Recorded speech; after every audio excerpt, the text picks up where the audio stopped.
2025 has been a pretty bad year for the UFC in my opinion. The cards have been extremely lackluster, and that's due to multiple different reasons, like big time fights not coming together and pay-per-view events overall just feeling really stale and honestly super underwhelming. And it's annoying because the previous years the UFC's been booming. 2022 to 2024 was awesome and we had amazing cards back to back to back, but this year things have changed a bit and I wanted to find out why. So today I'm bringing you guys 4 different reasons as to why I think the UFC has kind of taken a step back a bit in 2025, and hopefully this will solve the answers that everybody is looking for. So first reason, I mean, it's pretty simple. Dana White and the UFC brass just simply don't care. The UFC is now mainstream and it's become very successful. Whether it's Ilia Topuria or Islam Makhachev headlining a card or Derek Lewis, the UFC is going to sell out no matter what. It doesn't matter who's fighting, there's always going to be fans and there's always going to be people buying tickets, buying pay-per-views,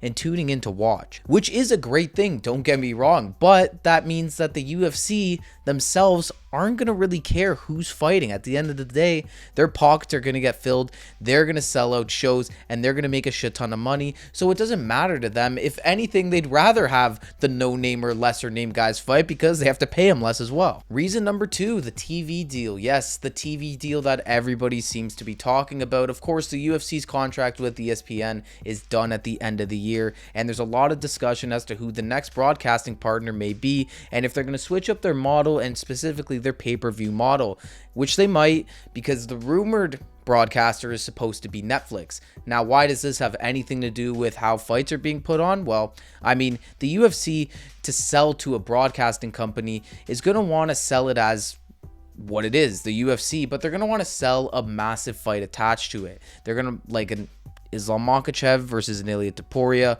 a John Jones versus Tom Aspinall, something like that. A massive fight that they can really push and try and convince people to buy into their company with.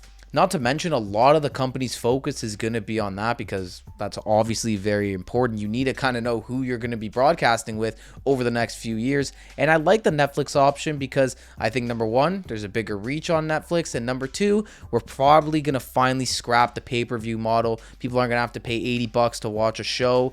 So that's going to be awesome. And hopefully that'll mean that fighters are able to get on these pay-per-views a lot more often, a lot more frequently. And they're going to be able to make more because of it, because pay-per-view points aren't going to only go to a selected amount of fighters. So this could be very good news for a lot of reasons, but it does hurt the right now because a lot of fighters don't know if they want to fight, don't know if they want to take that risk, and there's just a lot of uncertainty going on right now. Now, reason number 3, probably the biggest one. There's just too many fight nights now. And I haven't always been a guy who's complained about a lot of shows. I think it's amazing. Honestly, every Saturday if UFC was on, that'd make me extremely happy. But what that does mean is these pay-per-views are taking a hit because you need high-level, main event-worthy fights for these fight nights to headline these cards to promote them. You can't throw them on these pay-per-views, just like we had this year already. There's multiple fights in fight night spots that would have been great for pay-per-view, but you can't do it because you need to sell it.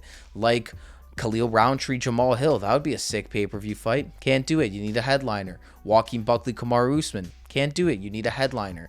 So as you go on, and as you go to these different cities, you can't just put on shitty fights. People aren't going to show up and spend hundreds of dollars to watch a shitty main event. So obviously, a lot of the big name fighters need to be used for those. And if you have a pay-per-view, 3 consecutive fight nights, and then you're back at a pay-per-view, well, there's a ton of talent that's been used in that month span. And now you're kind of scrambling to get more ranked opponents on these pay-per-views. That's why we're seeing stupid fights on pay-per-views right now, like Roman Kopylov and Paulo Costa. I like both those guys, good fighters.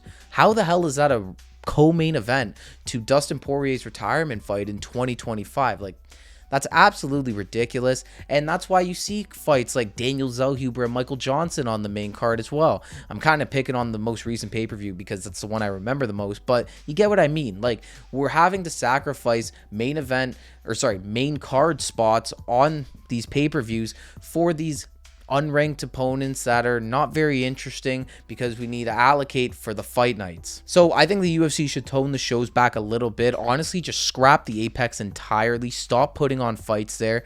Go to different cities for each fight. And if you have to go somewhere every other week, or you have to put on a show every other week, so be it. These cards are going to be loaded. They're going to be a lot more stacked. You can slim the roster down, play less people, which we know they'll be happy about, and overall have more quality cards, and it'll just make everything better. Now, the final reason is fighters just simply not wanting to fight, and people are gonna be like, oh, I don't know if that's true, but it definitely is true, especially when you look at the upper echelon of fighters in the UFC.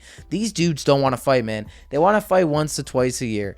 They make their money and they don't have to fight again, because at this point in their careers, they're fighting the best of the best. One loss could change everything for them financially, positionally in the UFC. So it's a big deal when they take these fights. So I don't blame them almost necessarily for not wanting to fight very often. But in my opinion, it's not enough. Like, look at a guy like Arman Tsarukyan, hasn't fought since UFC 300, and he's demanding a title shot. Same with Justin Gaethje as well, also demanding a title shot. These guys are demanding stuff and they're not fighting, and that's what hurts the company in the end. Yeah, it's a shitty thing to look at because, well, you can't really force high-level dudes to fight high-level dudes multiple times a year because they're big fights and they take a lot of training and a lot of preparation. But at the same time, I don't know why we can't see dudes at least fight twice a year towards the top. Hell, I think people should be fighting 3 times a year. Without injuries, there should be no reason you can't fight 3 times in a calendar year.